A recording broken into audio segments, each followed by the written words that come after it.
صبر جو ہے وہ 3 قسم کا ہے۔ صبر علی الاطاعہ، اللہ کی اطاعت کرنے میں صبر۔ فجر کی نماز کے لیے اٹھنے کے لیے اس وقت چونکہ بڑی نیند گہری آئی ہوئی ہوتی ہے، رات بھر اگر کوئی مریض پریشان رہا ہو اور بے چین رہا ہو، اس وقت اسے نیند آ جاتی، اس وقت نیند کو توڑ کر اٹھنا، واقعہ یہ ہے کہ اس کے لیے صبر کی۔ پھر یہ کہ مئی جون کے مہینوں میں روزہ رکھنا بڑے صبر کی بات۔ تو صبر علی الاطاعہ، اللہ کے احکام کی پیروی اور اطاعت کرنے میں یہ صبر آئے۔ دوسرے ہے صبر عن المعصیہ، گناہوں سے بچنے کے لیے صبر۔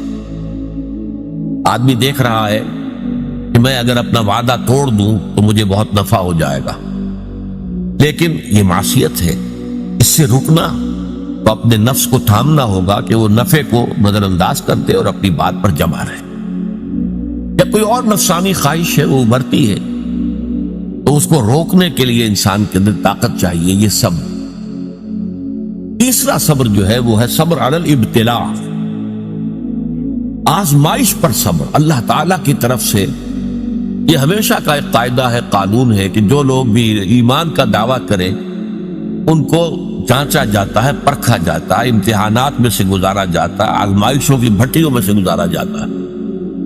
یہ صبر علی الابتلاء جو ہے یہ اصل میں موضوع ہے ہمارے اس 5ویں حصے، اس لیے نوٹ کر لیجئے کہ وہ صبر علی الطاعہ اور صبر علی المعصیہ وہ اس میں اصل میں زیر بحث نہیں ہے، وہ پچھلے حصوں میں آ چکے ہیں، از خود امپلائیڈ ہو۔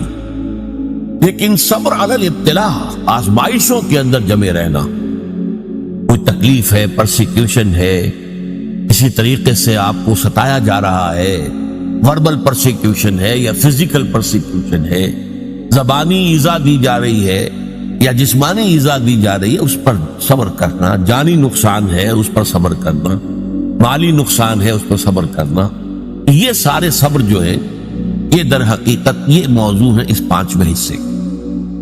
اب اس میں بھی تاریخی اعتبار سے نوٹ کر لیجئے کہ ایک تھا وہ صبر جو صحابہ کو مکے میں کرنا پڑا، اور ایک وہ صبر و مصابرت ہے کہ جو مدینے میں آ کر شروع ہوا۔ مکے میں کیا تھا؟ یک طرفہ صبر تھا، جو تمہیں ستایا جائے، تکلیف دی جائے، جھیلو، برداشت کرو، کھڑے رہو، پیچھے بھی نہیں ہٹنا لیکن جوابی کارروائی بھی نہیں کرنا۔ میرے نزدیک یہ صبر جو ہے یہ زیادہ مشقت طلب تھا، یہ صبر زیادہ مشکل ہے۔ جہاں آپ کو اجازت ہو کہ کوئی آپ کو برا کہے آپ بھی جواب میں برا کہے، کوئی آپ کو اینٹ مارے آپ پتھر دے مارے، تو ظاہر بات ہے کہ وہاں بھی صبر کی ضرورت تو ہے، لیکن یہ کہ آدمی کا ٹھنڈا ہو جاتا ہے دل کے میں نے بھی بدلہ لے لیا ہے، میں نے بھی پتھر مار لیا ہے۔ لیکن مکہ مکرمہ میں حکم یہ تھا کہ بس جھیلو اور کوئی جوابی کارروائی نہ۔ یہ جو صبر تھا یہ بڑا کڑا صبر تھا، بڑا سخت صبر، اور اسی اعتبار سے میں نے جیسا کہ آپ کو بتایا تھا کہ فزیکل پرسیکیوشن جو شروع ہوئی ہے وہ 4 سال سے شروع ہوئی ہے آغاز وحی کے بعد۔ اس سے پہلے صرف وربل پرسیکیوشن تھی، اور وہ بھی داعی یعنی حضور کی ذات پر مرکوز تھی۔ پاگل ہو گئے، دماغ خراب ہو گیا ہے، سحر زدہ ہے، کوئی جن آسیب ان کے اوپر آ گیا ہے، شاعر ہے، ساحر ہے۔ اب یہ ساری وربل پرسیکیوشن ہو رہی تھی، اور وہ بھی صرف حضور کے، کسی اور کے لیے نہیں، اس لیے کہ وہ سمجھتے تھے کہ اگر حضور کا کی جو قوت ارادی ہے، ول، اسے ہم کل کر دیں اس وربل پرسیکیوشن کے ذریعے سے، استہزاء سے، تمسخر سے، مذاق اڑا کر وہ بددل ہو کر بیٹھ رہے ہیں، تو کسی اور کو کچھ کہنے کی ضرورت نہیں، یہ تحریک اور دعوت ختم ہو جائے گی۔ پہلے 3 سال پرسیکیوشن صرف وربل تھی، اور وہ بھی focused on the person of the prophet Muhammad صلی اللہ علیہ وسلم۔ 4 سال سے جب انہوں نے دیکھا کہ یہ تو نہ نبی کے حوصلے میں اور عزم میں کوئی کمی آئی، اور نہ یہ دعوت جو ہے رکی ہے، بلکہ دعوت تو پھیل رہی ہے، خاص طور پر ہمارے نوجوانوں میں، جو ہمارے مستقبل، ہمارے چشم و چراغ ہیں، وہ ان کے گر جمع ہو رہے ہیں، اور ہمارے غلام جو اب تک تو ثابت تھے اپنی قسمت پر کہ ٹھیک ہے ہماری قسمت تھی، اب غلام بنا دیے گئے، لہذا جو آ رہا جیل رہے۔ اب ان میں یہ دعوت نفوذ کر رہی ہے، تو یہ تو ایسا ہے کہ جیسے بارود کا گودام ہو اور اس میں کوئی آگ لگائی جا رہی ہے۔ تب انہوں نے پھر فزیکل پرسیکیوشن کا آغاز، انہیں مارو، انہیں پیٹو، انہیں بھوکا رکھو، انہیں لوہے کی زنجیروں میں باندھ کر گھروں میں ڈال دو، فاقے دو اور ان کو شدید ترین ایذائیں دو۔ یہ دور جب شروع ہوا ہے تو جیسا کہ میں نے عرض کیا، اس میں بڑے صبر کی آزمائش ہوئی، اور اس موضوع پر قرآن حکیم کا ضرب سلام سورہ عنکبوت ہے۔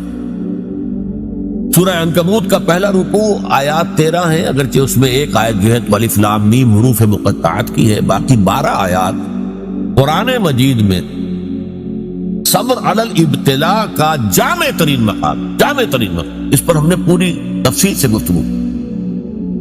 اس کے بعد کے جو 6 رکوع ہیں ان کو 2 حصوں میں تقسیم کیا جا سکتا ہے۔ پہلے 3 حصوں میں گفتگو یہ ہے کہ زیادہ تر مشرکین سے ہو رہی ہے، ظاہر بات ہے کہ مکی صورتوں میں وہ مضمون تو جاری رہے گا، اور اس میں یہ ہے کہ پچھلے انبیاء کی کہانیاں جو ہیں، ان کے داستانیں، ان کے حالات و واقعات بیان کیے جا رہے ہیں، تاکہ ایک طرف انہیں یقین آ جائے کہ ان کا انجام بھی وہی ہوگا، اور ایک طرف اہل ایمان کے دل کو تسلی ہو کہ بالآخر فتح جو ہے اہل ایمان کی ہو۔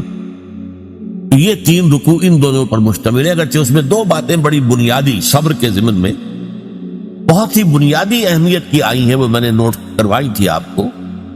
نمبر 1 یہ کہ یہ جو لوگ توحید کو چھوڑ کر کچھ تانے بانے بناتے ہیں اپنے عقائد اور اعمال کے، یہ ان کی مثال ایسی ہے کہ جیسے مکڑی بھی ایک جالا تن لیتی ہے، تانا بانا تو اس کا بھی ہے، جالا ہے، اس کا گھر ہے، تو ان کی مثال ہے کہ مثل العنکبوت اتخذت بیتا، وہ بھی ایک گھر بناتی ہے، وَإِنَّ أَوْهَنَ الْبُيُوتِ لَبَيْتُ الْعَنكَبُوتِ، حالانکہ معلوم ہے کہ تمام گھروں میں سب سے زیادہ کمزور گھر جو ہے وہ مکڑی کا گھر ہے۔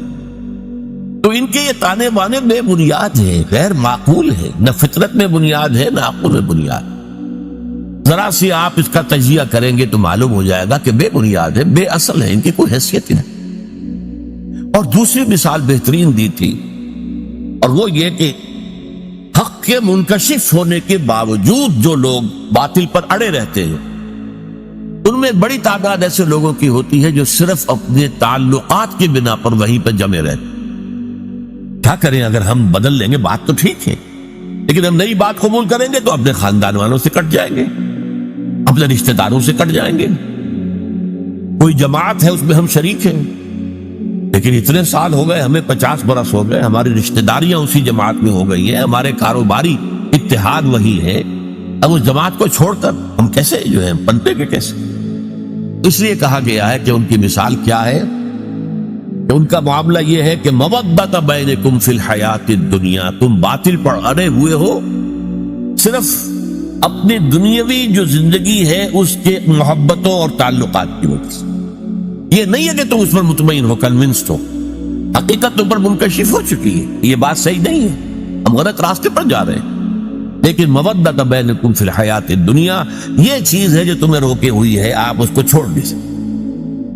آخری 3 رکوع جو ہیں وہ میں نے عرض کیا تھا کہ یہ 3 رکوع در حقیقت اس میں 2 مضامین جو ہیں ان کو لپیٹ دیا گیا، بٹ دیا گیا۔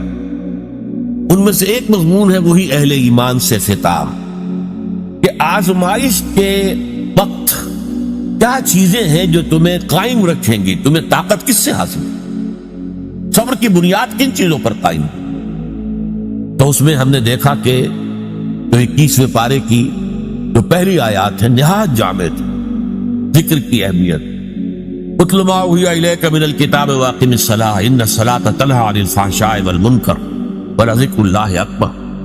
پھر یہ بھی فرمایا گیا کہ اہل کتاب کے ساتھ جو ہے، ان کے ساتھ جو ہے مجادلہ کرو، لیکن بڑے اچھے اسلوب سے، مشترک بات تلاش کرو اور وہاں سے بات شروع۔ اس طرح کے کی ہدایات آ گئی۔ پھر یہ ہے کہ مشرکین سے بات شروع ہو گئی۔ اب جو یہ آخری حصہ ہے آیت نمبر 56 سے لے کر 69ویں آیت تک، اس میں بھی آپ دیکھیں گے پہلی 5 آیات نہایت اہم ہیں ان لوگوں سے خطاب کر کے جو ان مشکلات و مصائب کی بھٹیوں میں سے گزر رہے۔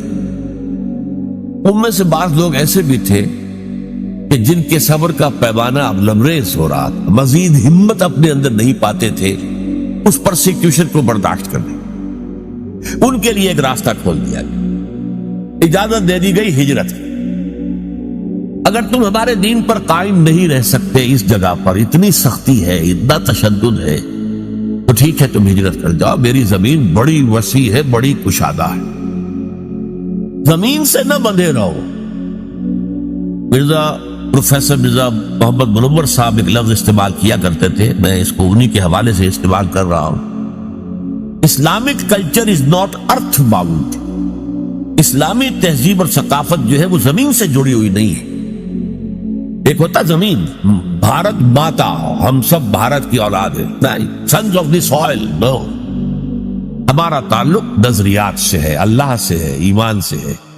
اس بنا پر ہماری ایک جمعیت ہے. ان کی جمعیت کا ہے ملک و نسب پر اعتبار، اور قوت دین سے ہے مستحکم جمعیت تیری. اس اعتبار سے مسلمان جو ہے وہ ارتھ باؤنڈ نہیں ہے.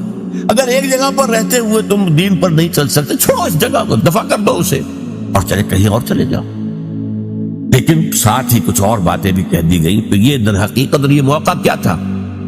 اسی کے بعد ہجرت حبشہ ہوئی ہے کہ بہت سے لوگ جو ہے حضور کی اجازت سے وہ مکے کو چھوڑ کر اور حبشہ کی طرف چلے. لیکن یہ ہجرت صرف اس کے اندر صرف ایک چوائس دیا گیا تھا، ایک اجازت دی گئی تھی. یہ ہجرت واجب نہیں تھی. اس کے بعد جو ہوئی ہے 7 سال کے بعد ہجرت مدینے کی، وہ واجب تھی.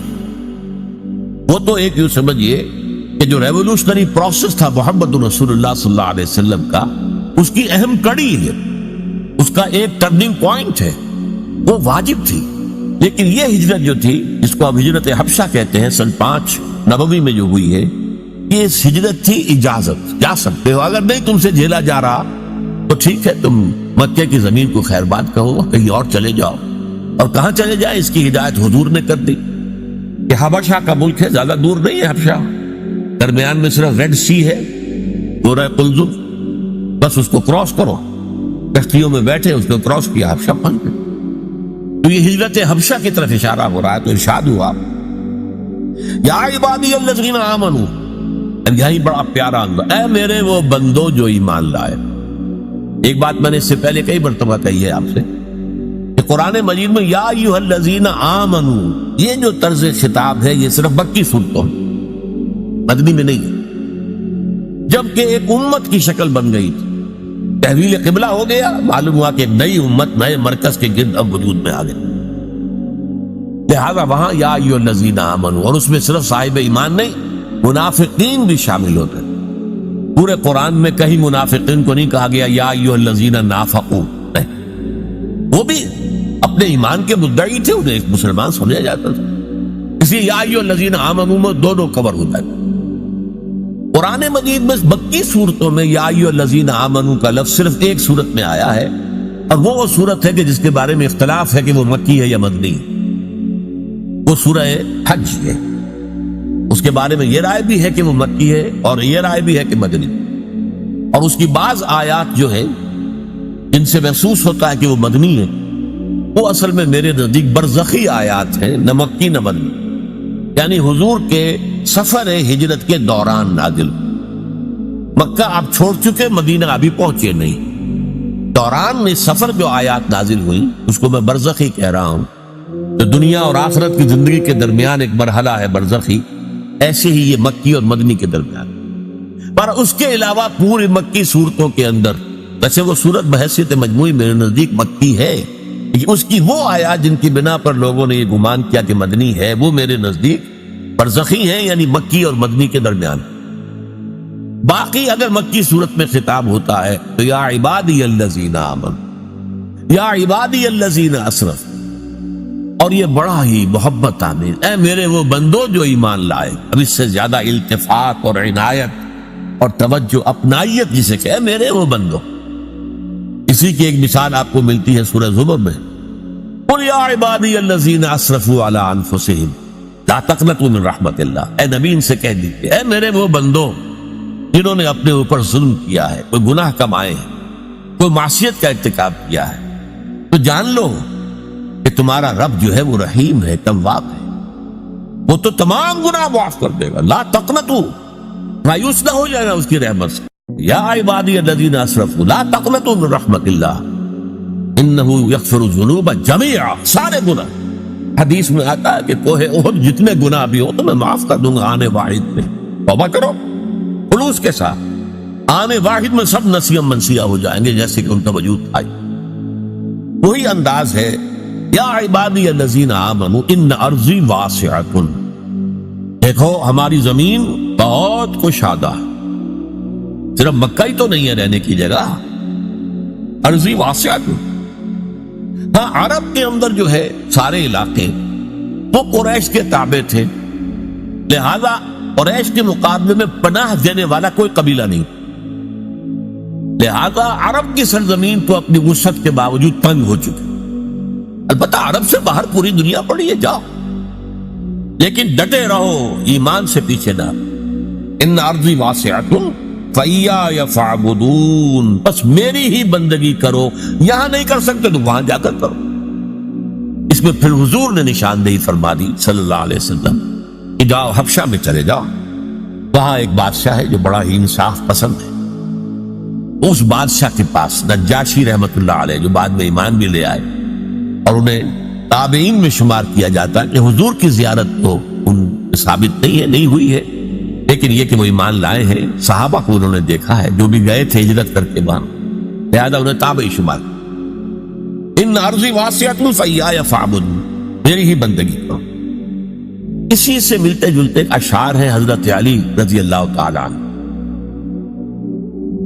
بلاد اللہ واسعۃ فضاء، اللہ کی سرزمین جو ہے وہ بڑی وسیع ہے، بلاد اللہ واسعۃ فضاء ورزق اللہ فی الدنیا فصیح، اور اللہ کا رزق بھی دنیا میں بہت پھیلا ہوا ہے۔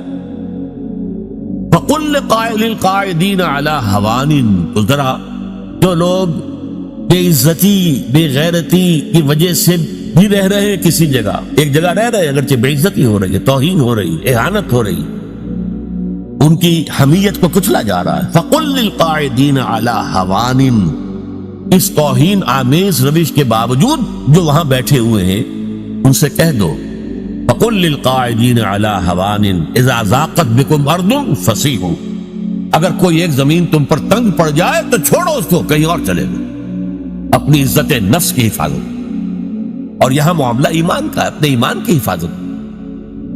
یا عبادی الذین آمنوا ان ارضی واسعۃ فإیایا فاعبدون کل نفس ذائقۃ الموت ثم الینا ترجعون۔ اب اس میں دوسرا رخ بھی آ گیا، دیکھو یہاں کے تشدد سے آخری اندیشہ اسی کا ہے نہ کہ وہ تمہیں قتل کرتے ہیں، لیکن سوچ لو اگر ابھی تم قتل سے بچ جاؤ گے تو کیا موت سے بچے رہو گے؟ موت تو آنی ہے، آج نہیں تو کل، کل نہیں تو پرسوں۔ لہذا یہ اجازت تھی، کیونکہ صرف یہ کوئی حکم نہیں تھا ہجرت کا، اجازت، اور اس اجازت کے اندر یہ چیز امپلائڈ تھی کہ جس کی ہمت جواب دے رہی ہو، جس میں مزید جھیلنے کی جو ہے برداشت کرنے کی ہمت نہ اپنے اندر پائے، وہ چلا گیا۔ لیکن انہیں سے کہا جا رہا ہے تو موت سے بچ کر تم کہیں نہیں جا سکتے۔ اگر سمیہ رضی اللہ تعالی عنہ اور یاسر رضی اللہ تعالی عنہ کو شہید کر دیا ابو جہل نے، اور تمہیں بھی کر دیں تو کیا تمہیں تکلیف ہوگی؟ سیدھے جنت میں جاؤ۔